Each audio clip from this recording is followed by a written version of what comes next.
Our show for a long time. Megan Gilroy joins me now, and she operates she's going to be having a class out of Be Well Studios at the local Grocer in North Conway. They're really coming up with some great programs, great classes. You're going to be doing some work there. Tell me what it is that you do. I'm a shamanic healer and a life coach, and I really love to help people understand how your body, your mind, your spirit, your emotions are all connected. And I think more and more people are coming to that awareness, and how when you have those things in alignment, you can really live your life with less drama, less suffering, and more contentment, more joy, and feeling more on purpose to whatever it is that you'd really like to accomplish in life. All right, so you are a shamanic healer. Shamanic meaning shaman. Yes. Shaman, I think of Native Americans. How did you get into this? How did you get involved, and what made you want to become a shamanic healer? Well, a lot of people do have that conception that to be a shaman you need to be Native American, and really it's a tradition you find all over the world. And so some people like me were drawn to shamanism. I had a pretty cataclysmic kind of life circumstances with heartbreak and betrayal and out of control classroom, and I was used to being really successful in life and being an overachiever, and I was really confused by what was going on in my life and who I was if I wasn't good at these things that I was used to being good at. And that really prompted me to start looking for a different way of living my life. And I met Don Miguel Ruiz, who is a Mexican shaman. He wrote the book, The Four Agreements, which is an international bestseller. And I started studying with him for probably a decade, and we traveled around the world together and eventually started teaching together, and that really enabled me to make the transformation in my own life, and then also gain the wisdom and knowledge to start sharing with other people. All right, so now when people come to you, what does a shamanic healer do? Like what kind of services do you offer? Yeah. Well, people come to me for a variety of reasons. They might be in physical pain, they might emotionally feel out of sorts or overwhelmed, or they might have a situation in their relationship, their career, their health. Something's going on in their life that inspires them to come and start the healing process. And so I offer classes like at the Secrets of Shamanism at Be Well Studios. And I also do private sessions with people. I have a blog.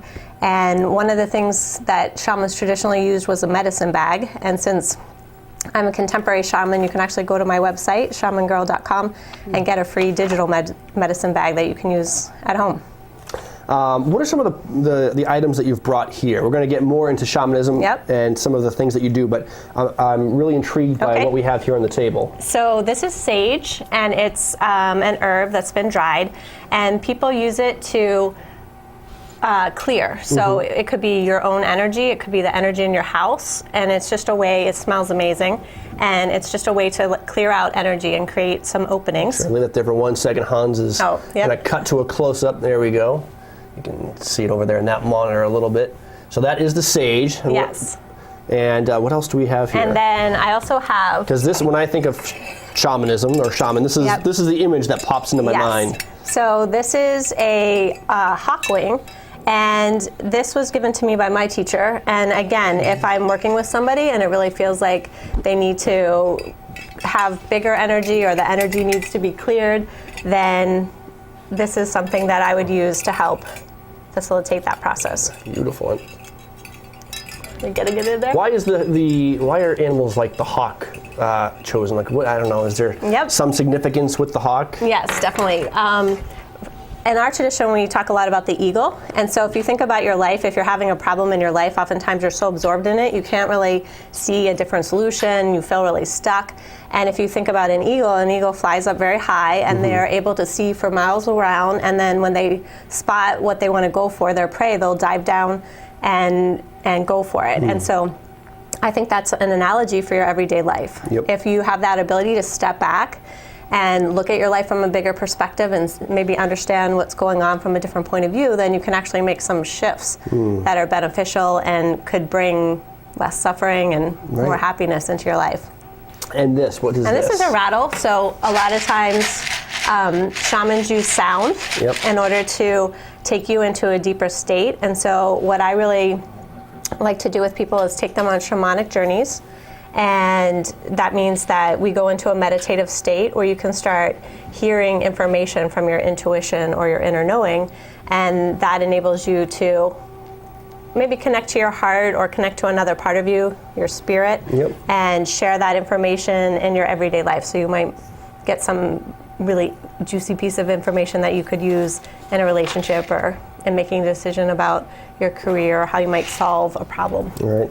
It says, okay, so shamanism is kind of clouded in mystery. Yes. What's the biggest secret in shamanism that you can reveal? Well, for me, the biggest secret with shamanism is, like you said, a lot of times when we think of shamans, they were these esoteric ancient figures. You're thinking they're like chanting out by a fire, and yet it's very relevant for today's world and today's life. And so you can use the techniques that ancient shamanic healers use to bring your body, mind, and spirit into alignment, but you can use that in your everyday modern life. And a lot of these tools are very powerful. They've been used for millennium, and you might discover how your body and mind are connected, or how to use story or ceremony or power animals or guides to really connect to a deeper part of yourself. So the things that are really important and meaningful to you in your life come to the forefront of your life instead of kind of operating in the background. All right, very good. Well, we're happy to have you here in the Mount Washington Valley. How did you find yourself coming to the valley yourself? Well, a couple of years ago, we came up here looking for a place to ski, and we were just really attracted. The valley is a power center, and Mount Washington was a very sacred place with the Native Americans. So we were also attracted to the nature and the energy here, and we found White Mountain Waldorf School, which is an amazing school for our son. And so on kind of a practical level, we enjoyed those kind of things. And then on a spiritual level, my husband had been just having that intuition, time to get to higher ground. We were living in Marblehead, Massachusetts, right by the ocean, and he had a dream the night before the Boston bombings that a wolf was leading us out of the city and bringing us to the mountains. And so I'm like getting my goosebumps. So of course that was very powerful and meaningful to us, and we decided to really listen to that message, and we made the leap to come up here, and it's been a really wonderful transition for our family. All right, that's great. So if someone wants to get involved and learn the secrets of shamanism and how it can affect their lives, what's the next step? How do they get involved in your, would you call it a class at Be Well Studios? Yes, so we're offering a class starting in January. There's a free class on January 15th from 5:30 to 6:45, and you can come and check out what I'll be offering for the whole series. And then the following week, for 4 weeks, it'll be a series on Wednesday nights. And it will be very experiential and fun and practical and deep, and we'll explore all the different topics I've been mentioning. So if you're interested, you can go to my website, which is shamangirl.com. You can also go to bewellstudiosnh.com, and of course you can stop in the local grocer and Be Well Studios and sign up for the class. That's fantastic. They have amazing things coming to Be Well Studios that enrich your life in so many different ways, and this is the latest, and I'm very excited that very happy that you joined us today. Well, thank you. I wish you best of luck with your new class, and I know a few people who are definitely going to want to check this out, so great. I'm excited to spread the word. Thank you. Spread the word, and that's it for our show this morning. Thank you so much for joining us in White Mountains today. Again, on tomorrow's show, we've got McGrath's Tavern. We've also got Tin Mountain Conservation Center. It is, I believe, we're reaching the deadline for signing up for the raffle for the lifetime entry into the Mount Washington Bicycle Hill Climb. So we'll have Susan Bean on to talk about that. And plus weather, ski conditions, there's a big storm coming in. We'll update you on that. And we'll give away great prizes all morning.